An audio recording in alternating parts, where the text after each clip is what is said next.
Vamos estudar a palavra de Deus. João capítulo 4, versículo 23 e 24. Você que gosta de anotar, o tema da nossa mensagem hoje é: o que é culto?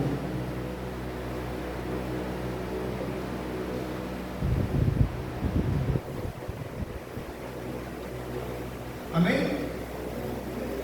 João 4, 23 e 24. Mas vem a hora, e já chegou, em que os verdadeiros adoradores adorarão o Pai em espírito e em verdade, porque são estes que o Pai procura para seus adoradores. Deus é espírito, e importa que os seus adoradores o adorem em espírito e em verdade. Senhor, fala conosco esta noite, que a tua palavra, Senhor, seja pregada debaixo da tua graça, que não seja uma palavra de homem, mas que o Senhor possa falar neste lugar aos nossos corações, Senhor. Nós precisamos ouvir o Senhor, precisamos, Senhor, que o Senhor dê direção aos nossos pés, precisamos que o Senhor cuide dos nossos corações, Pai, que venhamos adorá-lo, que venhamos, Senhor, erguer aqui as nossas mãos e que possamos, Senhor, adorar a Ti na beleza da Tua santidade. Peço a Ti, Senhor, que fale conosco pela Tua palavra e oramos, Senhor, em nome de Jesus. Amém. Amém? Você pode se sentar.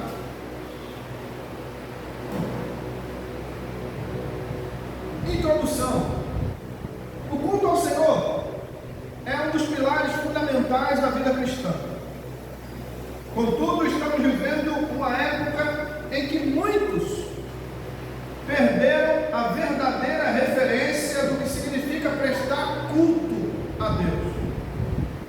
Os louvores têm se tornado espetáculos emocionais. As pregações, discursos voltados para agradar o público, ao invés de glorificar ao Criador. O culto não é uma experiência centrada no homem, mas um ato de adoração a Deus. Precisamos redescobrir o propósito divino do culto, rejeitar a centralidade do ego humano e retomar o foco na majestade de Deus. Então nós temos que entender o que é culto. E qual o propósito do culto? O culto como adoração exclusiva a Deus. E eu quero abrir a Bíblia com você no Salmo 95, versículo 6.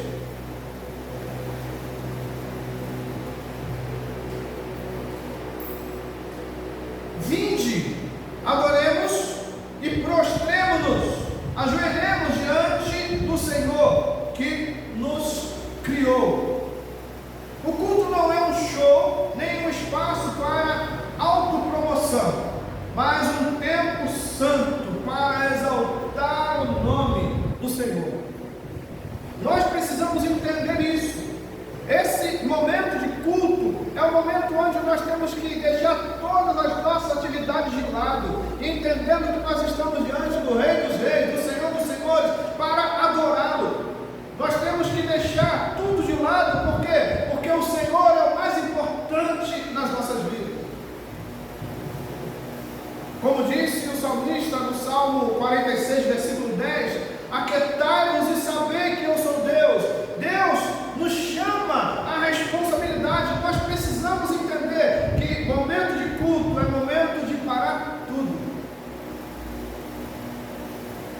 de não pensar nas coisas terrenas. Nós vimos no texto que lemos que Deus é Espírito. Importa que os seus adoradores o adorem em espírito e em verdade. Mas nós temos visto que Deus tem deixado de ser o centro dos cultos. E nós não podemos fazer isso. O culto é para Deus. Somente para Deus. E nós precisamos entender essas coisas e cultuar ao Senhor com toda a nossa força. saúde, com a nossa alegria. Nós temos que estar motivados a erguer as nossas mãos e bendizer o nome do Senhor, abrir os nossos lábios, abrir os nossos corações e bendizer o nome dele que vive eternamente.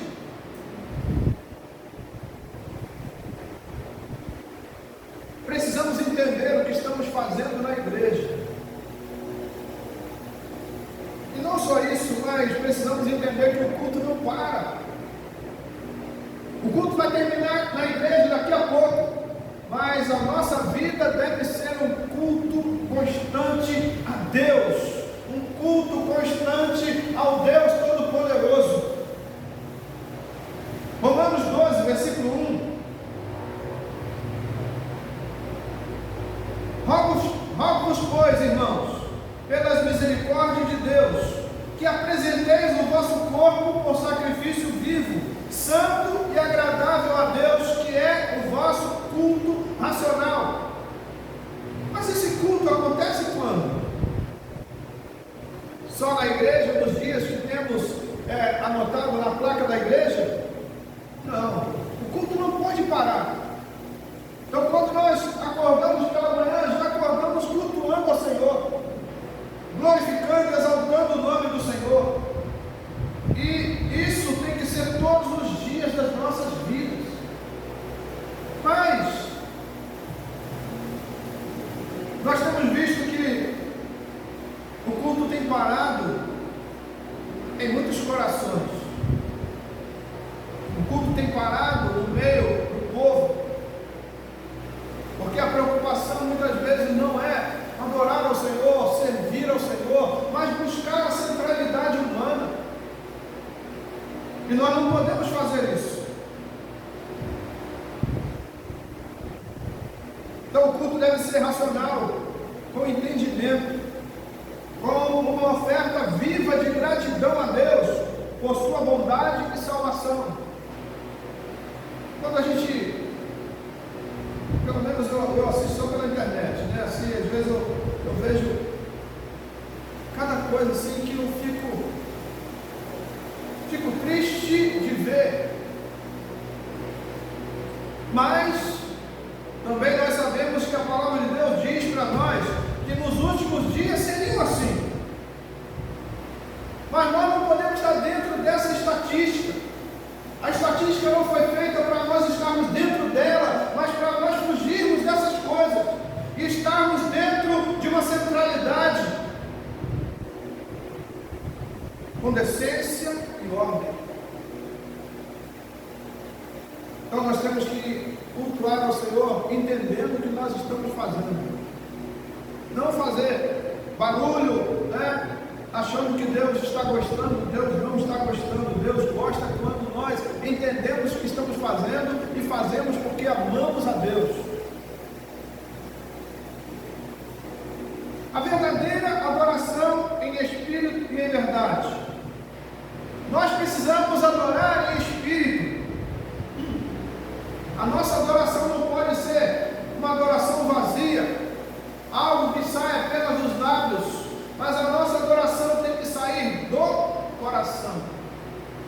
Se nós não adorarmos a Deus de todo o nosso coração, o nosso louvor, a nossa adoração não passa do teto, não sobe para Deus. A verdadeira adoração não depende de formas externas ou rituais humanos, mas de um coração sincero, movido pelo Espírito Santo. Nós precisamos ser movidos pelo Espírito Santo, não por nossas emoções. Eu estou arrepiado, eu estou tremendo, eu estou assim, eu estou assado. Não, nós precisamos entender que estamos adorando a Deus porque nós o amamos. Ele faz parte da nossa adoração porque Ele é o centro da nossa adoração. Filipenses capítulo 3, versículo 3. Porque nós é que somos a circuncisão, nós que adoramos a Deus no Espírito e nos gloriamos em Cristo. Irmãos, nós precisamos buscar o Senhor, nós precisamos cultuar a Ele com verdade. Tem que haver verdade em nós, na nossa adoração, no nosso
nosso louvor não for para a glória de Deus, que louvor é esse?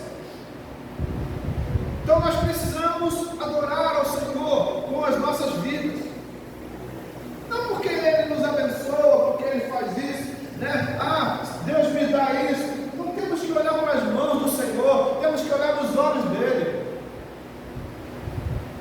E muitas vezes o que vemos são pessoas olhando para as mãos do Senhor, esperando receber, receber, receber. Nós precisamos dar, nós precisamos adorar, nós precisamos servir. Ao contrário, o culto acontece quando nós adoramos, quando nós servimos, quando nós amamos a Deus.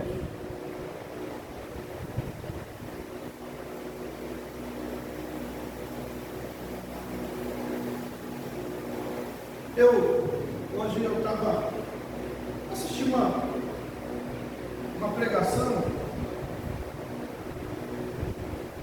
e eu fiz uma comparação com o texto de Mateus, quando Jesus fala que nós temos que buscar o reino em primeiro lugar.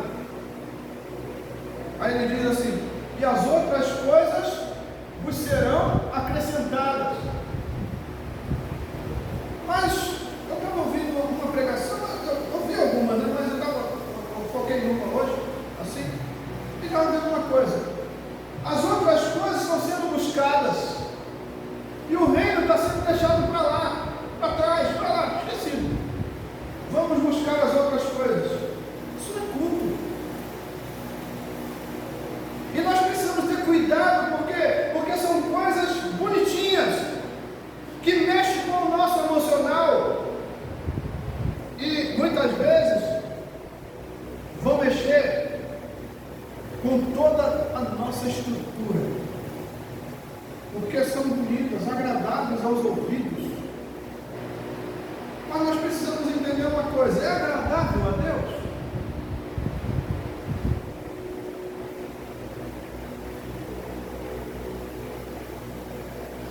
Só que essas coisas mexem no coração.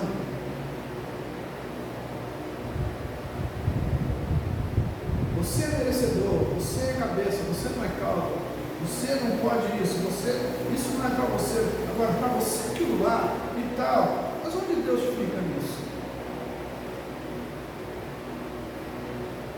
Nós precisamos ter cuidado com o nosso culto, porque muitas vezes nós estamos cultuando a nós mesmos, estamos cultuando a um sistema, estamos cultuando a, quem sabe, uma denominação, mas nós estamos cultuando ao Senhor. Nós precisamos cultuar ao Senhor. A nossa mente tem que estar cativa a Ele, a nossa adoração tem que ser direcionada a Ele, os nossos ouvidos têm que estar na direção dEle.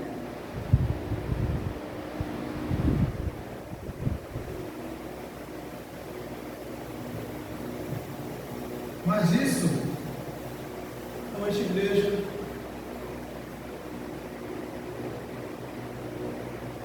Quando nós focamos na palavra, isso não é de igreja. No passado tinha. Eu me lembro muito bem. Primeiro deixa eu falar de João Batista, depois eu vou falar do nosso tempo atrás. João Batista, quando estava no deserto, as pessoas iam a João Batista para o quê? Para quê? Para ouvir a palavra de Deus. Ela não veio lá para João, o que nós vamos receber hoje, João? Fala aí. Elas não iam preocupadas com isso, elas iam lá para ouvir Deus falar com elas. E João Batista era a boca de Deus. Quando ele falava, as pessoas se arrependiam dos seus pecados. E a palavra era dura. Aí, João Batista pregava o quê? Arrependei-vos, pois é chegado o reino dos céus. Quando Jesus vem, ele vem com essa mesma palavra. Os discípulos de Jesus falaram: mestre, peraí, é pesado esse discurso. Quem ficará contigo? Porque o discurso de Jesus era pesado. Mas o tempo foi passando. Eu lembro que ainda peguei um tempo legal de pregadores, coronéis, generais, pregadores fortes, pesados, homens que abriam a Bíblia e falavam da parte de Deus.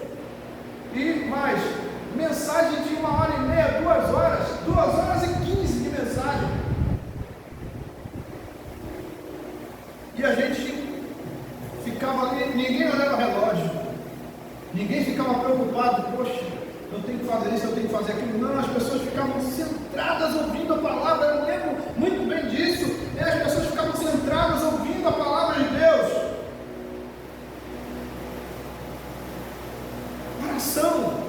Oração de 2, 3, 4 horas de oração, 5 horas de oração antes do culto. A gente ia 5 horas da manhã para a igreja.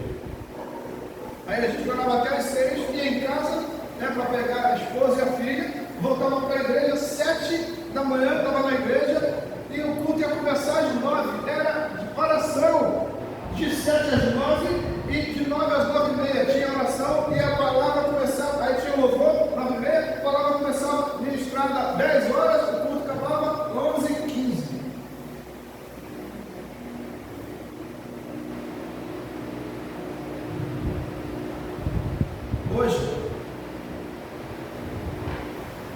Hoje faz que nem o professor Raimundo, né? E a palavra, ó. Acontece um monte de coisa na igreja hoje. Brincadeira, gincana, acontece um monte de coisa na hora do culto. Tudo coisa terrena, tudo coisa para o homem, tudo para agradar o homem, para agradar a igreja. Se não fizer isso, se não agradar a igreja, o povo vai embora. Então nós precisamos pregar a palavra, ensinar o povo a buscar a palavra, buscar o Deus da palavra. Se a gente fizer entretenimento, é legal, é bom brincar, mas a Bíblia, né, nós vimos lá no profeta, no pregador, né, ele diz o quê? Há tempo para todas as coisas. O tempo da palavra é da palavra, não pode ser roubado. O tempo da adoração a Deus é da adoração ao Senhor, não pode ser roubado. Só que as coisas estão sendo invertidas. As outras coisas estão sendo buscadas e o reino tem ficado de lado, ou para trás, esquecido. Quem deve ser adorado? Somente Deus é digno de culto. Êxodo capítulo 20, versículo 3. Não terás outros deuses diante de mim. É a palavra do Senhor, é Deus falando conosco. Quando nós colocamos algo na frente da adoração ao Senhor, é um Deus que nós criamos para adorar. Aí a gente fala, Arão fez um bezerro de ouro, mas muitos bezerros de ouro estão sendo levantados nos nossos dias, dentro da igreja.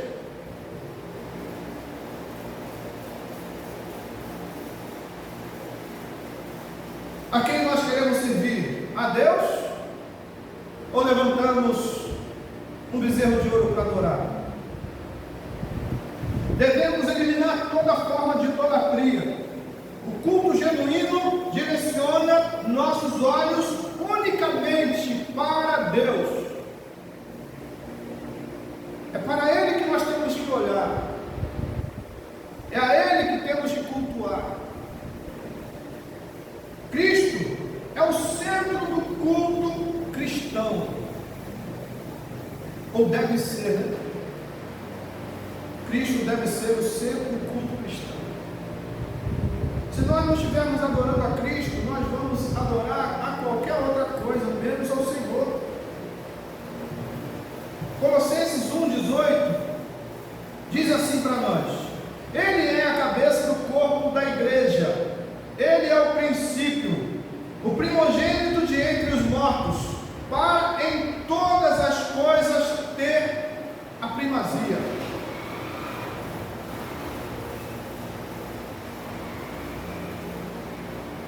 A quem temos adorado?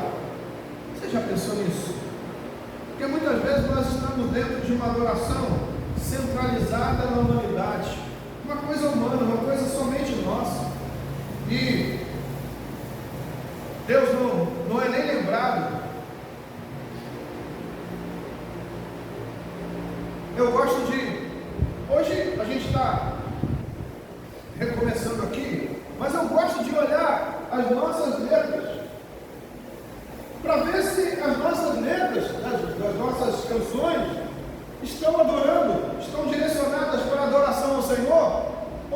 centralizadas entre nós, os homens, cantando de nós para nós mesmos. Isso sempre foi uma preocupação minha, porque nós não estamos aqui para cantar de nós para nós mesmos, mas para adorar ao Senhor, para servir ao Senhor, para cantar para Ele, para glorificar o nome dEle.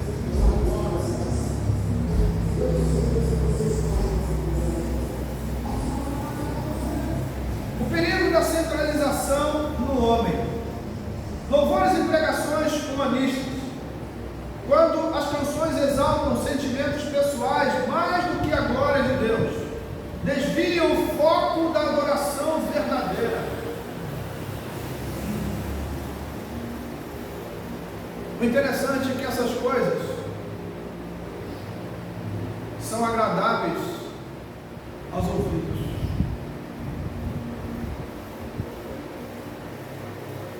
Elas são agradáveis aos nossos ouvidos. Eu ouvi uma coisa esses dias e eu fiquei assim, fiquei triste, mas depois eu sempre quando ouço essas coisas eu vou para a palavra e vejo, opa, Jesus falou que no final dos tempos seria assim, então oro, Senhor, tem misericórdia de nós, tem misericórdia de quem está fazendo isso, né? Mas eu estava vendo um camarada que faz músicas seculares, pesadas, músicas, quando fala secular aqui, músicas pesadas, porque tem músicas seculares que dá para a gente ouvir, né? Não é para a gente estar com elas na mente, no coração, não, mas dá para ouvir, mas tem música que não dá nem para ouvir. Mas esse camarada que é compositor, ele faz as músicas pesadas seculares, mas ele também faz louvores gospel. Mas a Bíblia diz que uma fonte não pode jorrar água suja e água limpa.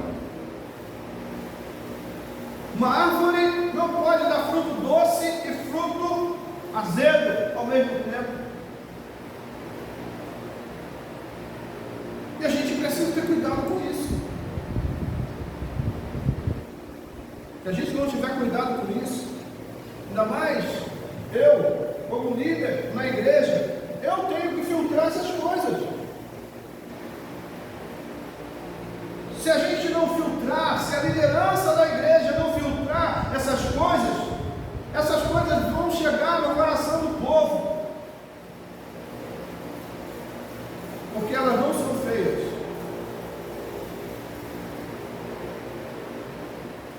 Quando Eva comeu do fruto, o fruto era feio? O fruto não era feio. A Bíblia diz que era agradável aos olhos. Então Eva foi lá e viu que era, poxa, comeu. Muitas vezes nós comemos frutos porque são agradáveis aos nossos olhos, aos nossos ouvidos, ao nosso coração. A Bíblia diz que os nossos corações são enganosos.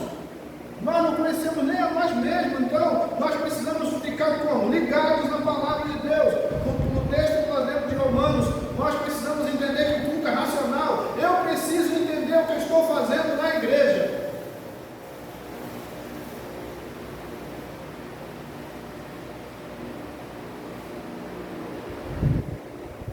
Então cuidado com os louvores humanistas, com as pregações humanistas. Elas estão por aí e elas pegam mesmo. Elas são mais bonitas, elas atraem mais pessoas.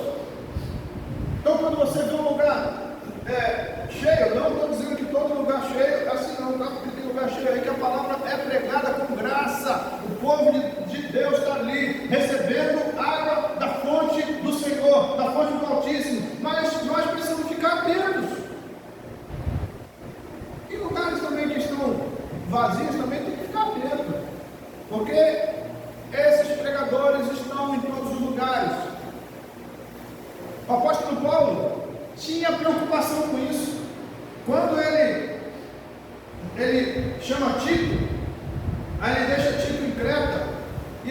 tipo combater os evangelhos paralelos que estavam sendo pregados.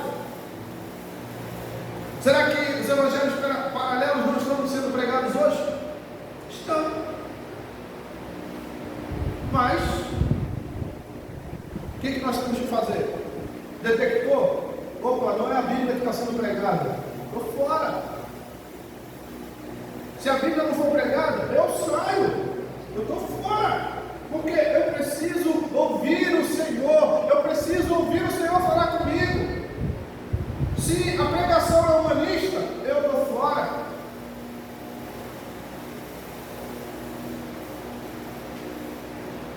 Cuidado com as pregações que agradam os ouvidos, mas não procede da fonte, que é Deus. 2 Timóteo 4, versículo 3 e 4. Porque virá tempo em que não suportarão a sã doutrina. Pelo contrário, cercar-se-ão de mestres segundo as suas próprias cobiças, como que sentindo coceira nos ouvidos.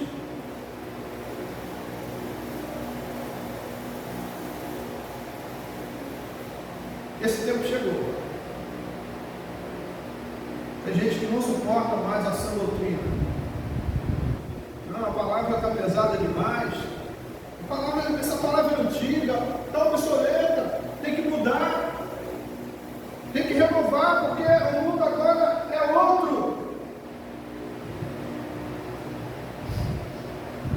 O mundo pode ser outro, mas a palavra de Deus continua a mesma. E mais, Deus continua o mesmo. Ele falou em Malaquias, sabe o quê?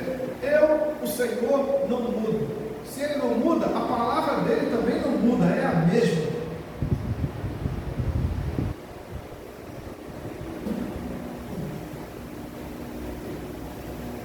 Dízimos e ofertas no culto. Dízimo como expressão de obediência. Malaquias 3:10. Trazei todos os dízimos à casa do tesouro, para que haja mantimento na minha casa. E provai-me nisto, diz o Senhor dos exércitos. Se eu não vos abrir a janela do céu e não derramar sobre vós bênção sem medida. O dízimo é um ato de fé e reconhecimento de que Deus é o provedor de tudo que temos. Ofertas como ato de generosidade e gratidão. A nossa fé precisa estar em Deus. Muitas vezes nós somos provados na fé. Muitas vezes nós vamos olhar para um lado, olhar para o outro e pensar assim: dessa vez o Senhor me abandonou, dessa vez não tem jeito não, estou sozinho, estou perdido. Não é nada, Deus está com você. Jesus falou assim: eu estarei convosco todos os dias até a consumação do século. O século já foi consumado?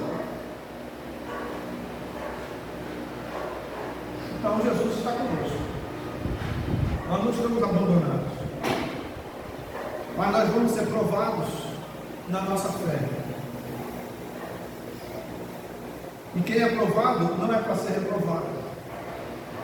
Quando você faz uma prova, a prova não é para te reprovar. A prova é para te aprovar, para ver se o que você estudou, você aprendeu de verdade. Aí é uma prova. Eu lembro que quando eu estava fazendo o seminário, aí tivemos uma aula com o almirante da Marinha, o topo lá, o cabeça da Marinha. E a gente pensou o quê? Rapaz, a aula não vai vir assim, né? Pesado. Aí ele falou assim: gente, prova não é para reprovar, a prova é para aprovar. E a prova não pode ser difícil. A prova não pode ser algo difícil. A prova tem que estar dentro daquilo que você estudou e não pode ser difícil. Falei, rapaz, que legal. Saímos de lá todo mundo feliz, né? 150 alunos lá no no seminário, todo mundo feliz, vamos lá, abraçando o irmão, falando com ele e tal, né? Poxa, que legal. Porque prova não é para reprovar, é para aprovar. E quando Deus nos prova, Ele não quer reprovação, Ele quer aprovação. Mas nós precisamos entender o que Deus está falando conosco, o que Deus está fazendo nas nossas vidas. Quando nós entendemos isso, somos aprovados.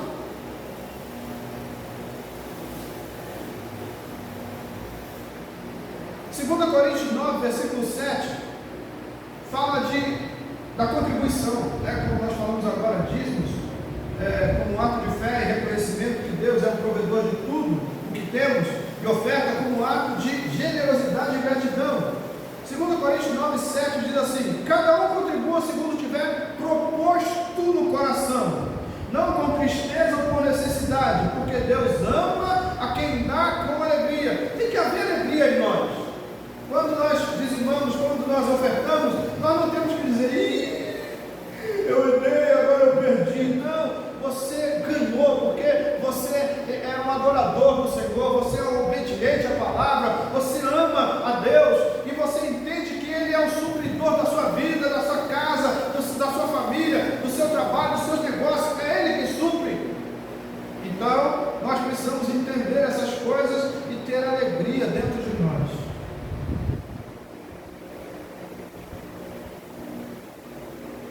As ofertas refletem um coração agradecido, disposto a contribuir para a obra de Deus. Então nós temos que ter essa alegria. Ainda tenho mais um assunto aqui, que é a Santa Ceia, como parte essencial do culto. A Santa Ceia como um memorial do sacrifício de Cristo. 1 Coríntios capítulo 11, do versículo 24 e 25. E tendo dado graças, o partiu e disse: isto é o meu corpo que é dado por vós, fazei isto em memória de mim. Porque por semelhante modo, depois de haver ceado, tomou também o cálice, dizendo: este cálice é a nova aliança no meu sangue, fazei isto todas as vezes que o beberdes em memória de mim. A Santa Ceia nos lembra do sacrifício redentor de Jesus e da nova aliança em seu sangue. Quando nós nos ajuntamos diante da mesa do Senhor, nós estamos fazendo menção do seu sacrifício, e Ele diz que ali nós estamos anunciando a sua morte até que Ele venha. Então é um momento sagrado na igreja, momento de reverência. A importância da preparação para a ceia. 1 Coríntios 11, 28. Examina-se, pois, o homem a si mesmo, e assim coma do pão e beba do cálice. Participar da ceia exige um coração puro e arrependido diante de Deus. Então nós precisamos entender que todos esses passos que nós damos na igreja, no culto ao Senhor, são importantes. São passos que nós precisamos dar com entendimento, com sabedoria, com reverência, com alegria, em adoração. Conclusão: o culto verdadeiro é uma jornada de entrega total ao Senhor. Aquietai-vos e sabei que eu sou Deus, sou exaltado na terra, sou exaltado nos céus. Essa é a palavra do Senhor para nós. Ele não é sobre nós, nossos desejos ou preferências, é exclusivamente sobre Deus. Dízimos, ofertas e Santa Ceia são expressões da nossa adoração e obediência. É hora de resgatar a reverência, a santidade e a verdade do culto cristão.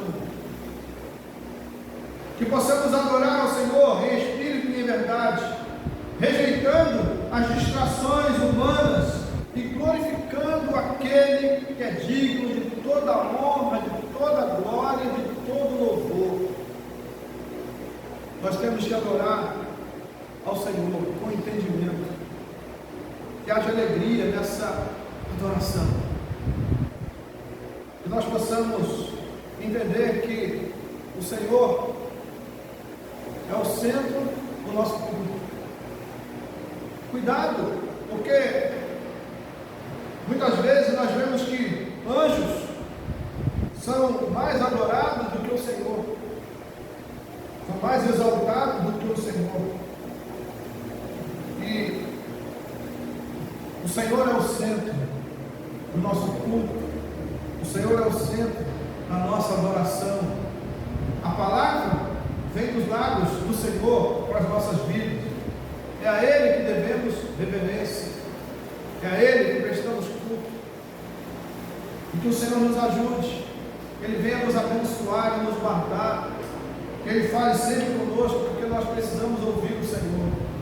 Que a palavra de Deus seja motivo da nossa alegria, e que nós não venhamos perder essa palavra nunca, deixar ela cair ao léu, mas que possamos reverenciá-la e obedecê-la. Vamos orar.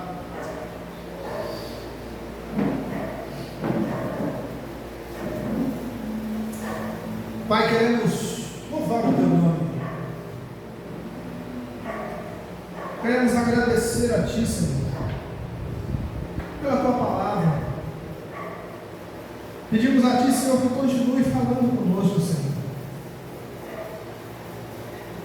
Precisamos ouvir a Tua voz.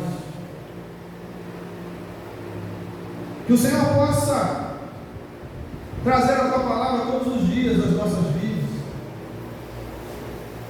Que o Senhor venha nos cercar por detrás e por diante, nos guardando, Senhor, de todo tipo de mal. Pai, que os nossos ouvidos possam identificar a Tua palavra, identificar a Tua voz, e que haja alegria nos nossos corações, Senhor, que nós possamos entender o que fazemos na igreja ou fora da igreja, que possamos entender que o culto não para, entendermos, Senhor, que nós estamos cultuando somente a Ti,